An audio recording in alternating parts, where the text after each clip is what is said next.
Hey, hello, you guys, wherever you are in the world. I'd love to hear from you. And good morning, or afternoon, or evening, depending on where you are in the world. And welcome to our first show, 2022. I don't know about you, but that sounds like science fiction to me. I don't know why this year in particular. It's just maybe all those twos just kind of like, wow, how did we get this far along so fast? 2022. Kind of crazy. Modern times, hello, where are you? We're going to be talking about your goals here in a minute. This is super important. I want you to pay attention. I want you to ideally have your notebook out. And we're going to make this a working class rather than just something that, you kind of listen to idly. I want you to really pay attention. I want you to do these things because it will make all the difference in the world in terms of what you end up doing this year, okay? So, right off the bat, if you guys wouldn't mind, go ahead and give us some likes. That seems to let YouTube know we've got something going on here. And you're going to like this show, so you might as well like it right now. Okay, so we'll get started here. I'm Marc Silber. I'm a photographer, educator, author here in Carmel, California, and wishing you a very, very, very, very happy new year. And I want to thank our sponsors, Bay Photo. You got to make prints. If you've been around anything I've ever said, my books, my shows, I always talk about you've got to get out of this digital world and get into the real world of printmaking. So important. And Bay Photo Lab will help you with that. And they're going to give you some discounts, 10% off on anything. That expires on the 12th, so you got a little time. Anything you want, 10% off. That's pretty cool.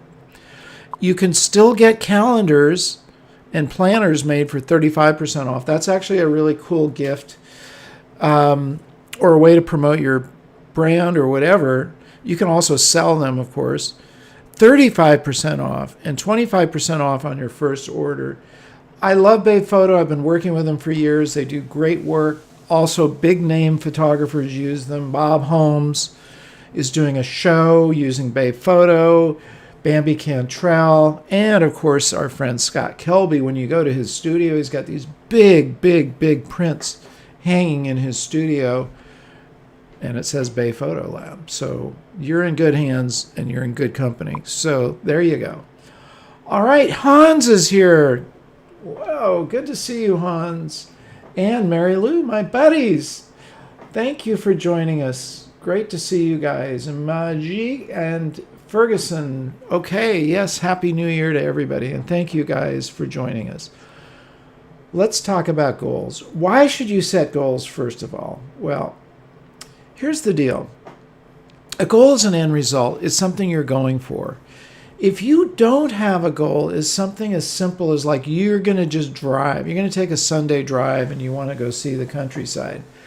I find that, frankly, kind of boring. Because you don't have a destination. You don't know what is it you exactly want to see. What do you want to come back with? But if you set a goal for yourself, even like, okay, I'm going to go to this, like Hans, he's going to go do a mountain run, 100 miles. That's a goal. That's a pretty amazing goal. But he sets himself a goal and he comes back with having accomplished something. And that's a rewarding experience. I used to teach mountaineering, and we always had goals. We had goals for the entire 30 days that we took students out. We had goals for interim, like we're going to climb this peak, and we're going to get up at 3 a.m, which you often have to do because you need to get to the top by a certain time. You need to be able to get down and before the thunderstorms hit, for instance. A lot of in Colorado and Wyoming, there's a lot of huge thunderstorms that hit in the afternoon. You do not want to be on a mountain at that time. So you start at 3 a.m. and you start with headlights, and your goal is to get to the top by, say, 11 a.m. and then climb down. So you have a couple hours to climb down. You're back at the base by 1. But if you didn't set those goals, you could really get in trouble. And I have been on mountain rescues, by the way, and that's how people do get in trouble. They don't know what they're doing. They don't set proper goals. They don't come with proper equipment. Because once you set the goal, it also tells you what else you need. What equipment are you going to bring on this particular shoot? Are you shooting with a GoPro? Are you shooting with your mirrorless? Are you shooting with an iPhone? That comes from your goal. What do I want to do? Maybe you want to go out and only shoot with an iPhone, but come away with really professional photographs. Great. Cool.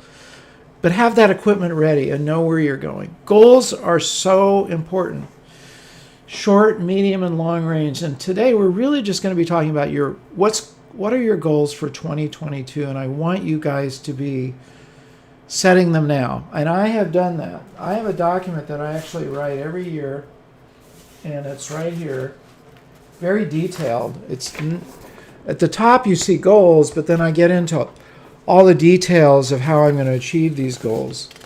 And this was written January 1st. I started writing it before. All my details, my strategic plans in here, and I refer to it all the time. This is a working document. That's a mistake people can make, is like, yeah, I set my goals and then, they're on the refrigerator or they're in a drawer. No, this is a roadmap. This tells me where I'm going, and I refer to it often, and Jared knows that. Every week I refer to it. We go through, what are we going to do this week to accomplish those goals? That's really important.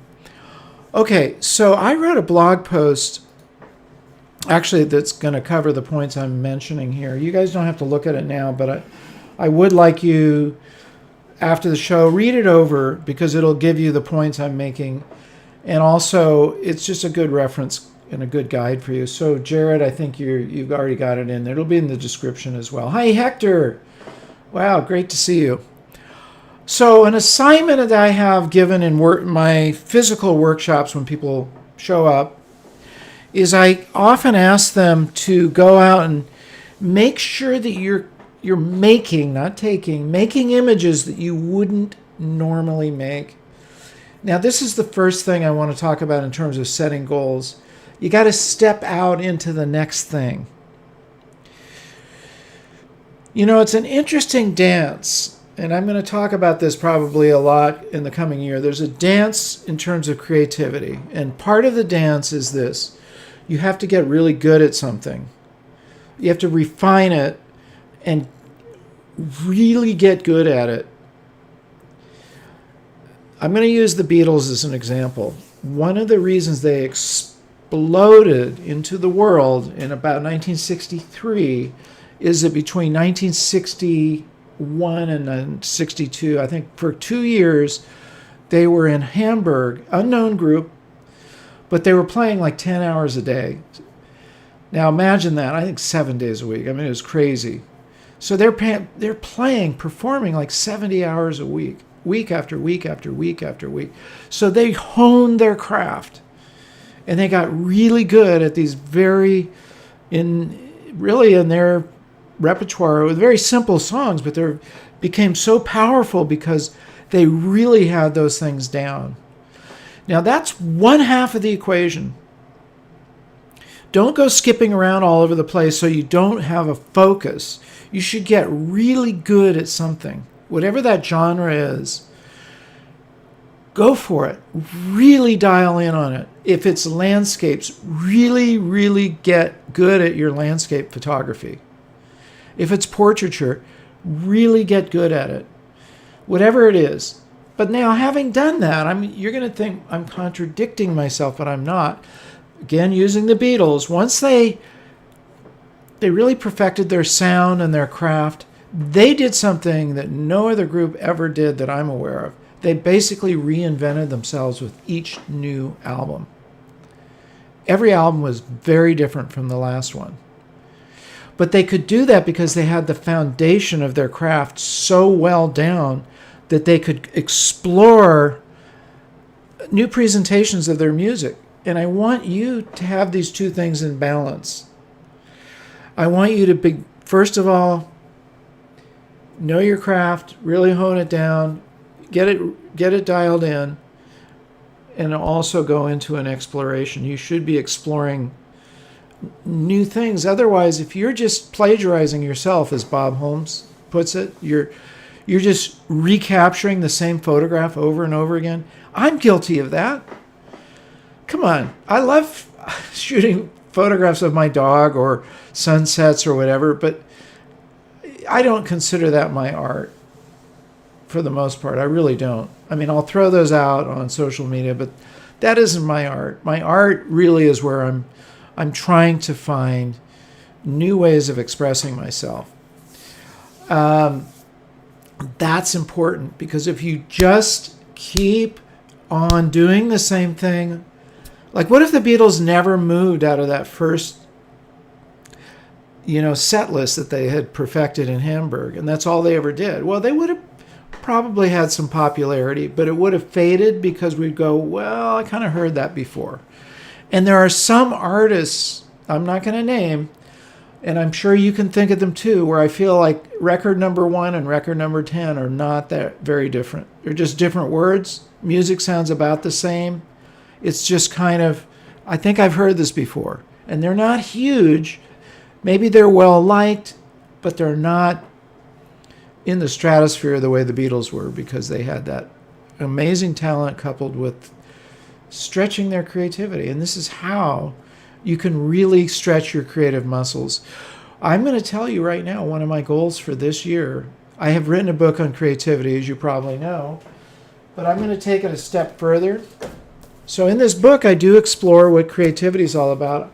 I'm going to get into more nuts and bolts of creativity, almost like a recipe book for creativity. Try this out. Try this, composition technique. Try this lighting. Do this, do that. So that you can try these things out, but also explore some of the greats. Like, what are their nuts and bolts that got them there? I'm giving you like the Beatles as an example, but there's the same thing with photographers. Ansel Adams is a good example. I mean, his exploration and his perfection was of landscapes. Now, he had some beautiful portraiture, but we don't really think of Ansel Adams as a portrait photographer. He was a landscape photographer, and he took that to be his brand, and he used it to actually further his cause, which was environmental protection. Incredible environmentalist, because he was showing people the beauty of the world. So go out and capture things that you wouldn't normally see. I'm going to just show you some of my things here. Okay, so you got to have a notebook. If you guys haven't heard me talk about notebooks, I have dozens of notebooks. I really do. I mean, just sitting here, I've got 3 right at my fingertips. This is kind of a day-to-day. Oh, my software is being. I keep notes of, some of the things I'm thinking of here. This is a technical notebook that I use to remember technical settings. Because, when you go through, how did I figure out that audio setting or whatever it is? Look at the green screen. It's picking it up. Write it down, because maybe you spent an hour Googling around until you found that one setting. Or, that menu, that one item that's buried in some menu in your camera and you keep forgetting where it is. If you're like me, write it down. You can always refer back to it. So I keep technical notebooks, and I keep inspirational notebooks, and I keep records of changes that I'm kind of developing in my business and that sort of thing. Okay. You got to keep notebooks, guys. So I'm going to give you the points out of this blog post, and we're going to talk about it. What area? Number 1, I want you to write these in your notebook. Not now, but after the show. What areas would you like to improve? Be honest with yourself. You might be aware that you need to get on top of something that's been a stumbling block for you. What is it? Write that down. Maybe you're having trouble processing. Maybe you're having trouble with lighting. Maybe you're having trouble working with people, posing them. That's a whole art in itself. You have to, as a photographer, you have to direct people and be interactive with them. Maybe you need to up your communication skills. Whatever those things are, be honest with yourself. Write them down. What do you need to improve? Okay? And step 2, what genre of images would you really like to be capturing that you aren't right now? Step out of your comfort zone. So maybe you've always wanted to photograph nudes. We did that in art school. Okay. Maybe you want to photograph nighttime. Maybe you want to photograph in the middle of the night. Maybe you want to photograph daybreak. Whatever it is, genre or timing or whatever, write those things down. What's in your mind there? By the way, I don't want you to filter any of these things. I don't want you to self-criticize, and I don't want you to filter. Number one, just be honest with yourself. That's not self-criticism. If you know you're struggling with posing people, okay, write it down. So number two is, what are those genres that you've always wanted to jump into? No filter. Just write it down. This is just between you and you. We're not going to publish this. Nobody has to look at this. Okay. What are your plans to study other people's work? That's so important. You heard me talk about it over and over again, and I do it constantly. So you should have a plan. What work do you, and obviously that's going to go along with the genre that you want to explore. So as an example, I love environmental portraiture. Environmental portraits are where you're capturing somebody in their own environment and you're photographing them. Arnold Newman was the guy who actually coined that phrase, I believe. I hear some different versions of it. I'm pretty sure he coined the phrase environmental portraiture, or somebody else named it after him. And he's an amazing photographer. Look at his work. Igor Stravinsky at the piano, this huge grand piano, and Stravinsky's in the lower left corner about this big. That's an amazing environmental portrait. Absolutely amazing. Portraiture of Pablo Picasso. You know, his portraits, I just find them fantastic. To me, it may not be to you, but find those photographers or artists that really cause you to expand your viewpoint and you resonate with it. Take your notebook and write down, what is it that makes you resonate? What it does with Arnold Newman is he's using the space of the frame to tell the story about that person. He's not thinking in terms of any guidelines. You know, he's not thinking like, well, I need a rule of thirds and then, you know, they should be prominent in the frame or any of that BS. He is using the frame to tell the story and doing it as effectively as he wants to. Break some rules. Go for it. There are no rules anyway. There's guidelines, but there's no rules of composition. So study others' work. And if you can get to museums, you should do that if they're open. If they're not, try to use books, because the photograph on the wall or the painting on the wall is going to be the best thing to study, the actual work of art. Second to that is a book, printed beautifully. You can get those out of a library if you have access to a library, or you can go to a bookstore, you can buy them on Amazon, whatever. Get your collection going if you don't already have one. Bob Holmes has an enormous collection of photography books and art books. Huge. And we covered it in my class with him. We actually shot over his shoulder him looking through some of his favorite books. Saldago, and why am I mispronouncing that? Excuse my tongue. Anyway, you know, he has some favorite artists, modern artists, and you know, you should actually take that class if you haven't already. That would be a goal right there, because you're going to get a lot of wisdom out of that. So figure out who you want to study and study them. Look at their lighting. Write these things down in your notebook. Their lighting, how they compose, how they use the frame, anything else that springs out, write it down. It really does help you to focus when you write these things down. Now, this is an extension of the above, but are there any skills? Number 4 is any skills that you really want to master this year. So maybe you want to get into artificial lighting. Maybe you want to studio lighting. Maybe you want to really nail your processing down. Whatever those skills are, write those things down too. Okay?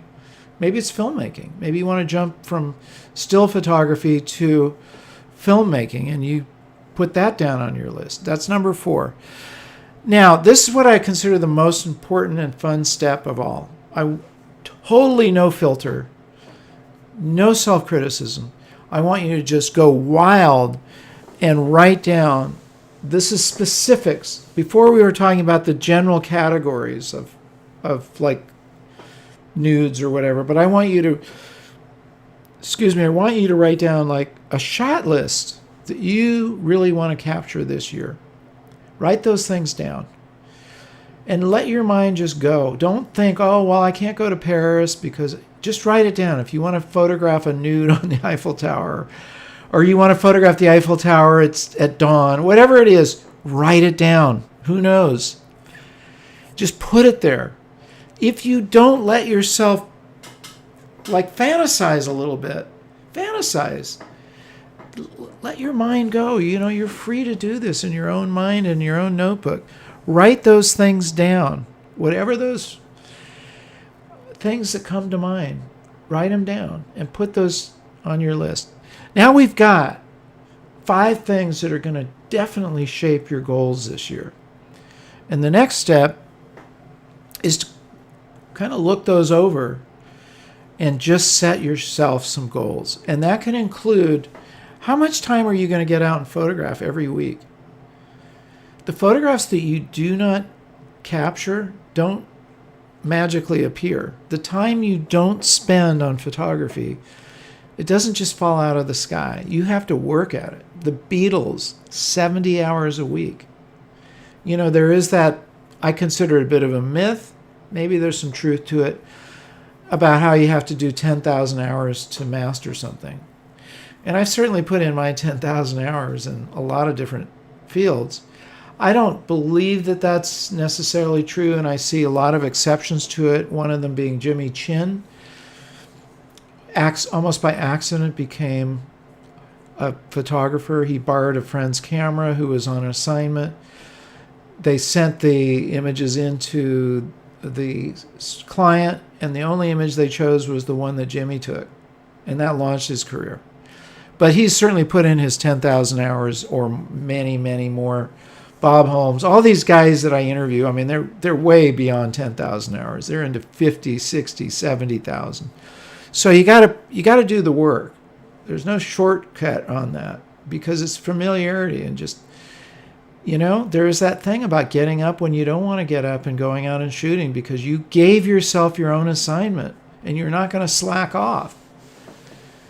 That is a huge point in all creativity. And I'm reading a number of biographies right now, or I have recently, one about Paul McCartney, the lyrics, where he talks about it, the lyrics of some of their key songs. I'm at the end of Dave Grohl's autobiography or memoir. Dave Grohl from Nirvana, who's the drummer in Nirvana. And then, of course, he started the Foo Fighters. Amazingly talented guy. Man, that guy worked hard and still does. Really just put the time in. I don't know anybody else who became world-class drummer for Nirvana, and then started a group, became the lead singer. He wasn't a lead singer, a songwriter, and lead guitarist. That's like unheard of. There's many, many fantastic drummers, but you don't hear about them also becoming songwriters, lead guitarists. There's Phil Collins, who of course has an amazing voice, and he's a drummer and a singer. I'm not sure if he's a songwriter, maybe he is, but I don't know that he's also mastered a whole other instrument like guitar. So a lot of hard work goes into making your goals.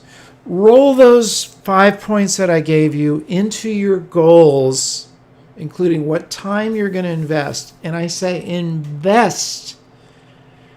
You are investing in your creativity when you put time and energy into it.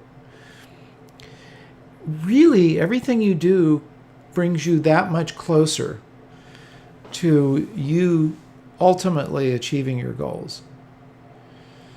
Even if you, quote, fail, you can use that and should use it as a springboard to improve yourself.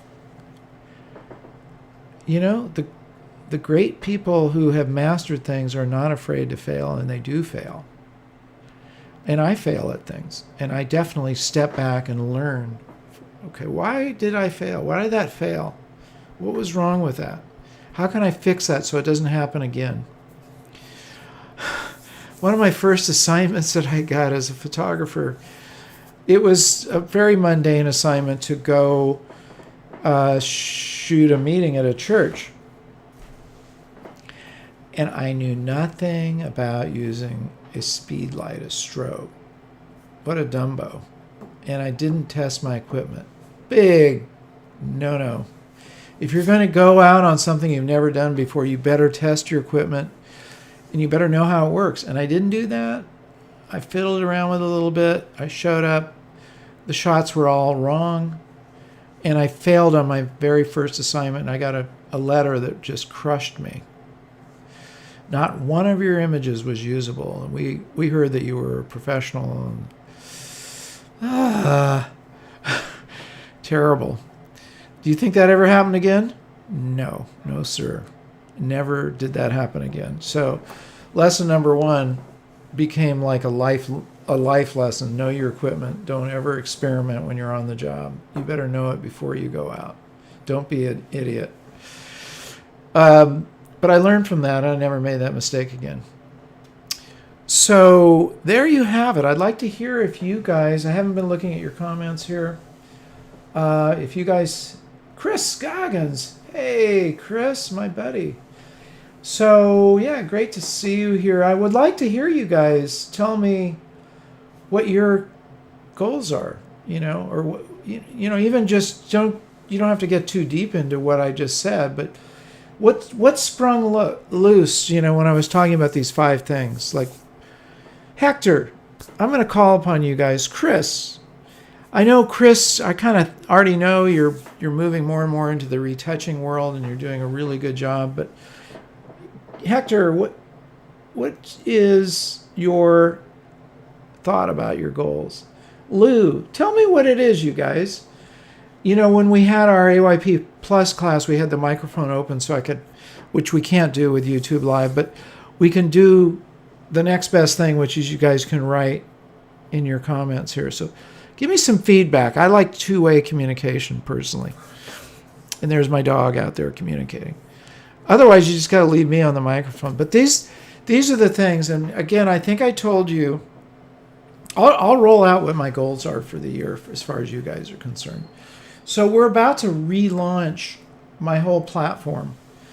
I'm working with a professional group that's doing they're doing all the marketing. We're generating a lot of content, a lot of material. We're going to be rolling out webinars. You're going to see that within the first quarter, and like 6 to 8 weeks, we're going to roll that out. That's going to be really fantastic. I've needed a marketing arm for a long time, and I've been working with them, and they're total pros. And I told you I'm going to dig deeper into creativity. I'm going to take it a step further than what I wrote about in Create, which, by the way, is a really good book.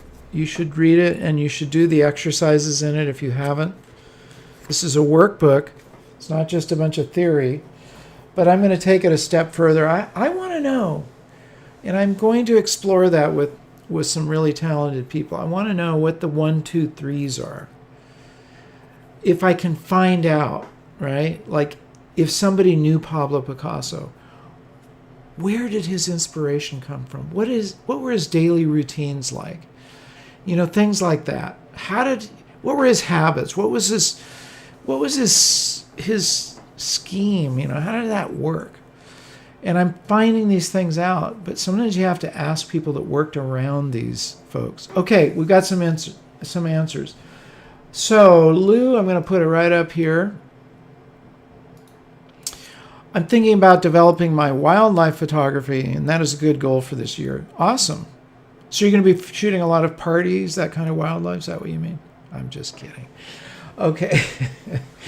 That is another form of wildlife, and it's could be done as well. But yes, Lou, that's great. So I welcome I want to see how that work how it rolls out. And tell us any challenges you have. We can always get you some help with that. So good on you, Lou. We'll look for that. Chris gave us an answer. Retouching. But what I'm excited about doing for the first time ever is product photography. Totally new and very creative. Awesome. I have some videos on product photography. And it's an interesting thing because you're kind of shooting portraits. If you think about it, you're shooting a mini portrait of that item. So that's cool, Chris. I have only done a couple of products. I haven't really focused on that. And that does require getting into, your lighting. And there's a bunch of stuff that, is... And again, I have some videos covering that. Well, this isn't a question, but thank you, Hans. I appreciate that. And I do want you guys to explore it because photography, let's face it, what are you doing as a photographer is being creative? You should be. You're not just recording things. You're being creative. And Hector, preparing a noteworthy portfolio, what is the first of the 5 points? Okay, that's a good, really, really good point. And that goes back to what I was saying about hone your craft. So get it down so you've got your 10 images is what I recommend for your portfolio. And those are really, really, really good. They're your best examples. You don't need, this is a big mistake I see on websites, just page after page of examples. Well, these are my photographs in Panama, and these are my photographs. Take your 10 best travel photographs and make that the highlight of your website or your portfolio. Your portfolio should be 10 images because if you're showing that to someone, if you're going to do a show or whatever, they're not going to want to process more than about 10 of your images. 10 shows, internally take that in and go, I get it. 10 shows you can do it more than once. Like the Beatles didn't have one song, I Want to Hold Your Hand, and they just sang it over and over again. They had 10, 15, whatever in their repertoire, and that was about it. And that was their first album that just exploded because they had that down. Okay, cool. So we're going to look for that, Hector. I'm just looking to see if we've got some... Well, I'll just put this in here. Errol. Thank you, Errol. I have a 1DS3, 5D Mark II. I've got those. Yes, they're still workable cameras. Nothing wrong with that. Weddings, portraits, and events. Go newer. Be happy with what I have. That's a good question. If those are working for you, why? What do you need? You have to ask yourself, will that tool enable you to do a better job? And you have to just look at equipment as tools, not as fun gadgets to own or whatever. Excuse me, but LaCroix. But those are tools. Are they going to help you or not? And while you're finishing your drink, I know we've talked a lot about how there are other people who have pointed this out, where sometimes it's better to take that money and invest it either in your education or even, I think... Our education, especially. Yeah, I don't remember who said this, but I remember somebody was like, okay, if you feel like you're not getting the shots you want, is it because of where you are or where you... or because of what you have? Because I think a lot of times we feel that way, and you can do one of two things. One, you can work on rethinking the way your environment is, or you can save that money that you would have spent on a camera and go somewhere. Spend that money to get to the place to get those photos that you want, either one. But, those are solutions that don't involve buying a new camera and getting new equipment and getting new lenses. Sometimes it's not a big about trap. The camera. Yeah. It's a big trap, and it's a big bunch of BS most of the time, to be honest with you. And why? Because it's so easy to go on that gear hunt, and buy a new piece of gear. But just remember this, every time you buy a new piece of equipment, you have a new learning curve also. So you have to factor that in. And, if you've got something dialed in and it's really working for you, awesome. You're welcome, Errol. I see Hans said his goal is to allocate more time to my book writing project. Awesome. I'm going to recommend a book on writing. It's called On Writing by Stephen King. And I learned a lot from that book myself. I'm not a fan of his genre. I'm not a horror. I don't read horror stories. But the guy is an amazing writer, and he did the best job that I know of explaining the writing process. So I recommend that book to you. On Writing by Stephen King. Yeah, Chris, we're all gearheads, and it's a simple fix. It's like sugar. You can get a sugar high, right? But does your body really do well with sugar, or is it better to eat protein and vegetables? I know the answer to that. Protein takes a while to digest, but it gives you a long curve of energy. And it takes more work than eating into a candy bar, right? To make a decent organic protein meal. It takes some work. But maybe you go to McDonald's and get fast food and it's easy, but it's not good for you. You got to work for it. So, Yvette, let's see what you said. My goal for 2022, traveling to my secret place and make a book. Yeah! You don't even have to tell me what your secret place is. Don't judge myself. Just living the moment and get out and make more photographs. I love it. I love it, Yvette. Yvette was in our AYP Plus group. Fantastic. I'd love to see that as it transpires throughout the year. Do we have anybody else? Yeah. I'm not sure what that there's means. There's several. Do you want? So can you help me understand this? Yeah. So Mache wants to. This year I plan to go to the con, so like a convention, and do some cosplay portraits. Cosplay, if you're not familiar with it, that's where people dress up as different like characters and stuff. Okay, I didn't know, but thank you for And then that. I also wanted to start a documentary project, so that sounds like two really great things. Awesome. Beautiful. Okay, good. Those are going to be great projects. Anybody Hans else? Has one. Did we talk about Hans wants to allocate more time to his project? We have Mary here. Let's put that on the screen. Figure out how to do cool pictures of trees and put together a book on trees. Okay. Write that down in your notebook. Like, what is your vision? What does it mean to do a cool picture of a tree?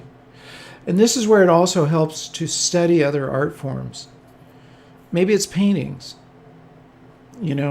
Maybe you saw Van Gogh's wild trees or something, and you think, wow, how could I photograph that? Maybe a long exposure with the trees moving around. I'm just spitballing, as we call it. But figure out what it is. What does it mean to you to be cool? Define that for yourself so you really can see where you're going. All right, I love it, you guys. Ferguson had one. He wants to start photographing gymnasts. Where do I see that one? That's further up near where Lou talked about wildlife photography. And so Ferguson Avenue. Okay, cool. Well, and then was also asking any sports photographers that you recommend I can look up and learn about.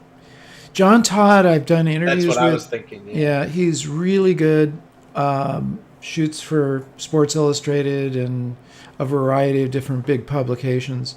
And I have videos, and I have them in my book. And he's actually teaching a class at Stanford University this year. John Todd is really good at breaking down some of the elements with sports.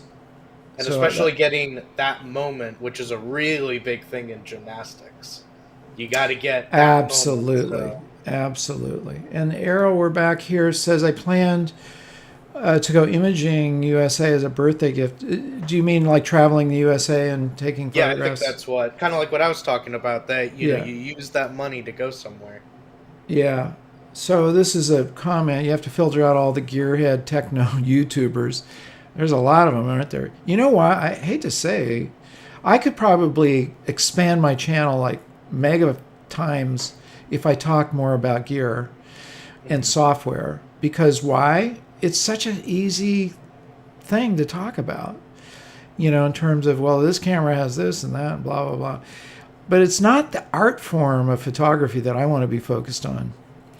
And see people like Marc who inspire creativity and artistic side. Technology and gear does nothing for your talents.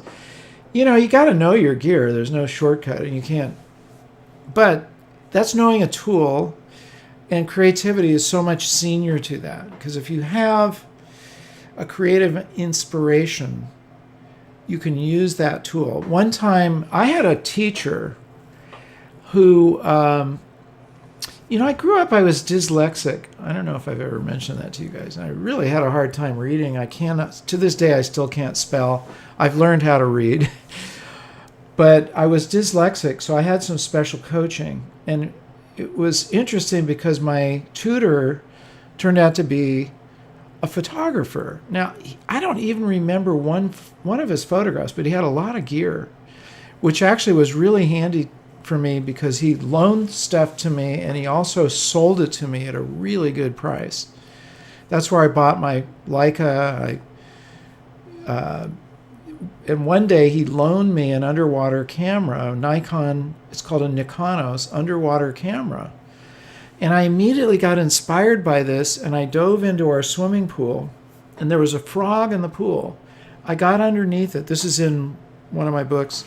I swam underneath the frog, and I photographed it swimming. But I used that tool as a creative device. It was cool. It inspired me to go, okay, I'm going to shoot some underwater photographs. Yeah. Don't do it. I'm not sure what Chris is saying. Don't do it. That's the don't go all techno. Oh, yeah. It's just a balance. Like, the thing is, you got to know your camera. There's no question about that. Bob Holmes said that. You got to know the camera so it doesn't get in your way. Because if you're fiddling with your camera, you're going to miss shots. Yep. And you're not going to know how to capture. And you need to know those things.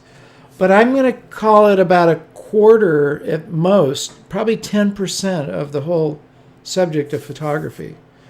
The other 90% is your creativity and what you do with your eye in terms of composition and lighting and how you deal with people. I'm looking at my dog chewing on something out the window. She just turned 8 months. And if you want to see pictures of her, go to my Instagram. And you guys should be. Why is that not showing here? You guys should be on my Instagram if you're not already there. I'm going to be expanding it quite a bit. Okay, so... One thing before we continue, Errol, who had been asking about the cameras, said, I've been getting the shots. It's the gear mindset of newer camera with best quality and focus, which is really easy to fall into. But we've done an interview with an award-winning photographer, and he got those award-winning photos on toy cameras. That's right. He was in a war zone. True Kuamea. Yeah, and so sometimes the best stuff isn't... It's like what Bob Holmes talked about, that when you go out, you have to have clothes that you're willing to get dirty in. Sometimes you also have to have equipment that you aren't too afraid to get messed up a little bit. Like the toy camera. Because if you're in a certain situation, you may not take the chance to take the photo that is going to be really big for you. For sure. Okay, so this is from Jeff, visual storytelling and figuring out what stories I'd like to tell. Awesome. I plan to create a book, an ebook, a short book, on putting stories together.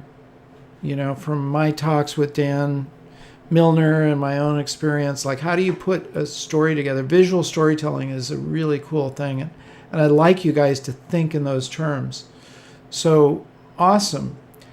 Well, listen, you guys, I really appreciate your feedback, and go to that blog post later and leave your comments there, and you can leave them on this YouTube as well. But I'd like to see you respond to it so that we have it in one place and we can kind of see where everybody's going, and it kind of holds you accountable. When you put it in writing and everybody reads it, that's not a bad thing. Accountability is actually a good thing in terms of upping your professionalism. You do need to be accountable, if only to yourself, but it's actually why going on assignments and having projects is so important, because at the end of the day, Jared and I do, we've done a lot of professional video production. At the end of the day, you have to come back with the goods. There's no excuse. It always has to be done. Sometimes you have to fix it. If you mess something up, we've done that. I don't like to do that very often, but we've made mistakes and we have to fix it, and we go to great lengths to make sure it is what the client needs and wants at the end of the day. So that's one reason why it's actually good to be getting paid for your work, because you will raise the bar. The Beatles got paid for those concerts. I bet they didn't get paid a lot, but it was such a pressure cooker for them. And they say heat and pressure makes diamonds. It's true. If you are pushed into doing something and you have some pressure behind you to get it done, it's different than, I'm just going to try to see what photographs I can take today. That's a different mindset. Okay, good. Thank you guys for joining me. Next week, I'm going to do part 2 of this. I'm going to get into some of the other tools that I use to make those goals a reality. So stay tuned. It's going to be part 2, which is making those goals an actuality. So just jump in here just like you guys did today. Thank you guys for joining me. I really appreciate it. Leave your comments. Leave them in the YouTube. Leave them in the blog. Share this with your other buddies. Everybody needs to know about goal setting. Share it around, okay? And of course, I didn't say subscribe, and I lost. Boy, how did I forget to tell you guys to subscribe at the beginning of this show? And I don't know, the video isn't working, but you need to subscribe so that you can not miss any of our episodes that are coming up. And I've got a spinning ball here, which means my software isn't working. There it is. Okay, it just had a lag. It had been asleep. Subscribe and enable the bell. Okay, leave your likes. Yes, part 2, same time next week, 10 a.m. Pacific time, Thursday. What is it? What's the date? You'll tell me what Quincy Jones thinks of the Beatles. I would be interested to hear from you on that. So we'll see you guys 13th. Okay, Thursday the 13th, not Friday the 13th. So we'll see you guys then. In the meantime, get to work on your goals. Do this assignment. Don't fiddle around with it. Get your notebook out and really do it, okay? Do the work. Okay, and remember, say it with me, remember to get out and capture your own images of life. And drop by Bay Photo and order some prints. If you haven't done that, you should order some prints, okay? Not just for them, but for you. See you guys.